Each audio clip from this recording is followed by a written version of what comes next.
small. Some of us like pink and some like blue. Some of us like reading books, some of us like feeding ducks. That's because we're different, me and you.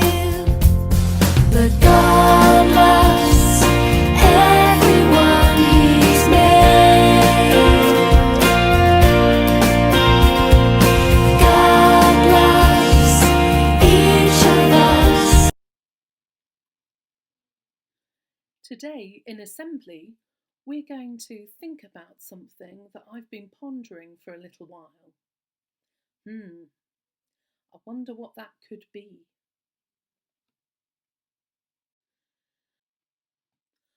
I've been wondering, do I have a double? Do you think you have a double? Is there someone else in the world who is the same as me? I wonder if you think that there might be somebody who is like you.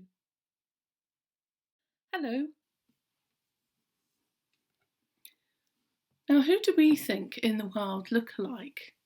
Because there are people who look alike. There are lots of people who look alike. Who do you think looks alike? There might even be children in this school who look alike. Have a think. Now, if you've thought of people who look alike in your school, who might be brothers and sisters, or sisters and sisters, or brothers and brothers, you might come up with the word twins. There are twins who look alike. There are also twins that don't look alike. Welcome to Apart from twins, there are other people in the world who look alike. In fact, most people have one, and they're called doppelgangers. Doppelganger, that's a very strange word. What's a doppelganger? Does anybody know what a doppelganger is? Well, it's somebody who you're not related to at all, who looks very similar to you. Perhaps when you're out and about, you might have a look to see if there's anyone around the local area who looks like you. Assembly with me. We're going to take a look at some famous doppelgangers now. Let's see if you know who they are. Now, do you recognise this person? She's very famous, and I will give you a clue. She's very famous for being in the Harry Potter films. Let's see if you can guess who it is. Shall we see if you're right? If you got Emma Watson, who played Hermione Granger in the Harry Potter films, then you are absolutely spot on. I'm afraid I don't know the name of the other lady in the picture, but she does look very like Emma Watson. Let's take a look at another one. Here we have another one, somebody very famous. Let's see if you can guess who it is. Now, this person is very famous. Do you know who it is? If you thought it was President Obama, you'd be absolutely correct. And again, I don't know who the other man is, but they do look very alike. Kate from St. So here we have another pair, and actually they're both very famous. Do you know who they are? I will give you a clue. One is a singer, and one, once again, is very famous for being in the Harry Potter films. Do you know who they are? If you got Ed Sheeran and Rupert Grint, you are spot on. Well done. Chrysostom's church. Now I'm going to show you two people who are not at all famous, but you do know one of us. Who do you think these two might be? Well, one of them It's me, Mother Kate.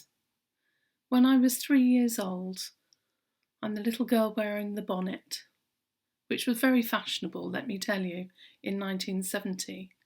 And the other little girl is my daughter Flora, when she was the same age as me.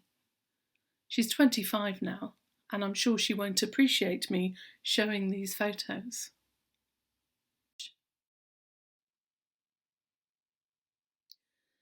Now, although there are people that might look like us, we might have a doppelganger, or we might have a twin, we are all completely individual. In that sense, there is no one exactly like us. Our fingerprints are completely unique. So even if we have a doppelganger or we have a twin, somebody who looks like us on the surface, they don't share our fingerprint because our fingerprints, like us, are completely unique.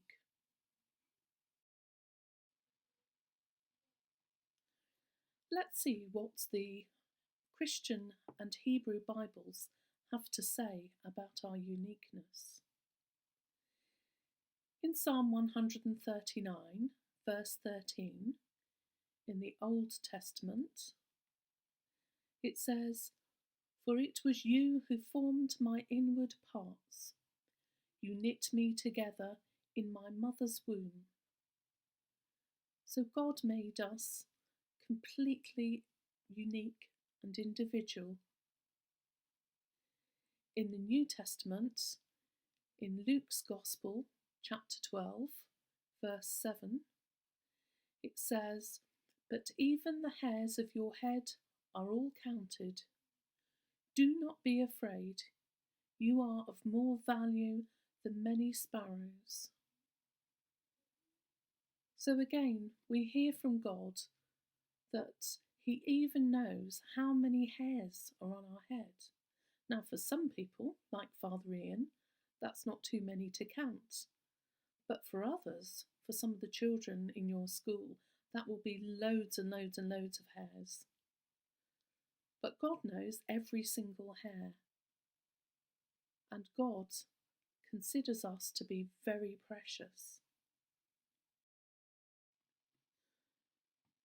So what have we learned about ourselves today? We've learned that we are unique.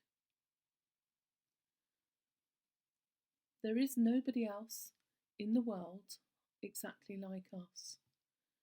No one at all. There never has been anyone like us, and there never will be again. We are a one-off. We are carefully made by God. So much so that God knows every single hair on our head. God knew us before we were even made. And we are loved by God. We are very special and we are very precious in the eyes of God.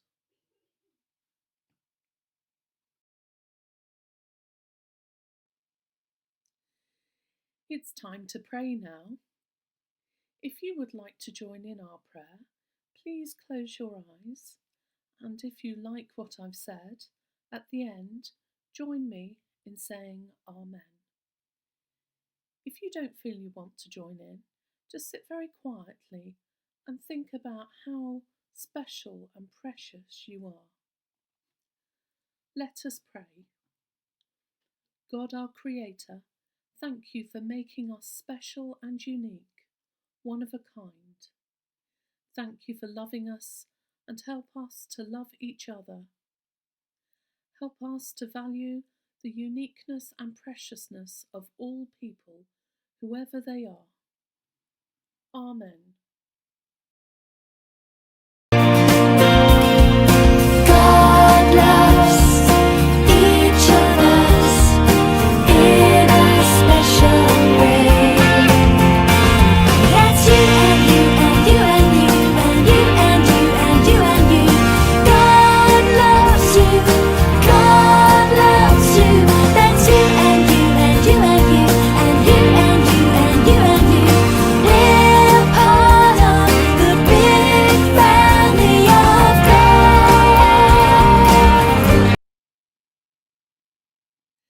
thank you for joining me for Assembly.